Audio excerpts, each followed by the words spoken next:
বন্ধুরা আসসালামু আলাইকুম। এই যে দেখো বন্ধুরা, আমি আজকে এখন নাস্তা বানাবো। এখানে বাঁধাকপি কেটে নিয়েছি, এই বাঁধাকপি দিয়ে পকোড়া বানাবো। আর এখানে আলু কেটে নিয়েছি, এই আলু দিয়েও পকোড়া বানাবো। এই যে এইভাবে কেটে নিয়েছি। আর এখানে পেঁয়াজ, কাঁচামরিচ আর ধনিয়া পাতা কেটে নিয়েছি।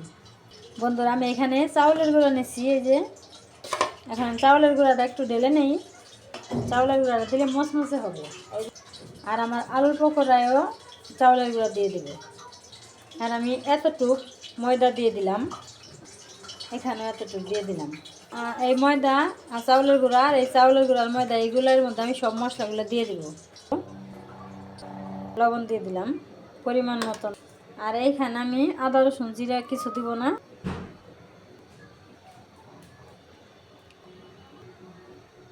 এখন আমি এই যে পাতাকপিগুলো দিয়ে দিব।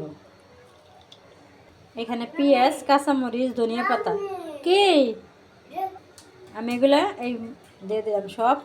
একটু ধনিয়া পাতা শুধু আলুর পকোড়ার মধ্যে দিলাম।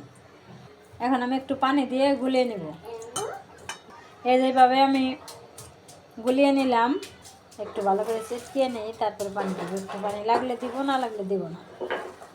এখন আমি এই পাতাকপির পকোড়াগুলো আমি আগে সুন্দর করে এইভাবে সাইজ করে বানিয়ে নিব। এইভাবে বানিয়ে রেখে দেব।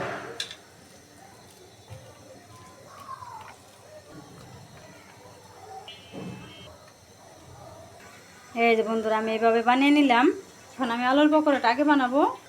চাউলের গুঁড়া আর ময়দা আমি ভালো করে মেখে নিয়েছি সব মশলা দিয়ে। এখন আমি যে আলুগুলো এইভাবে দিয়ে দিয়ে বেশি এখন উল্টিয়ে দেয় একটু। এখন এটি হয়ে গেলে এখন নামিয়ে নেব।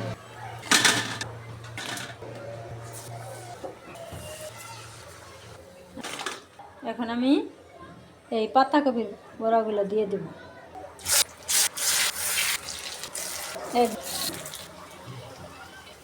আমার এই পকোড়াটি হয়ে গেল, এখন আমি নামিয়ে নেব।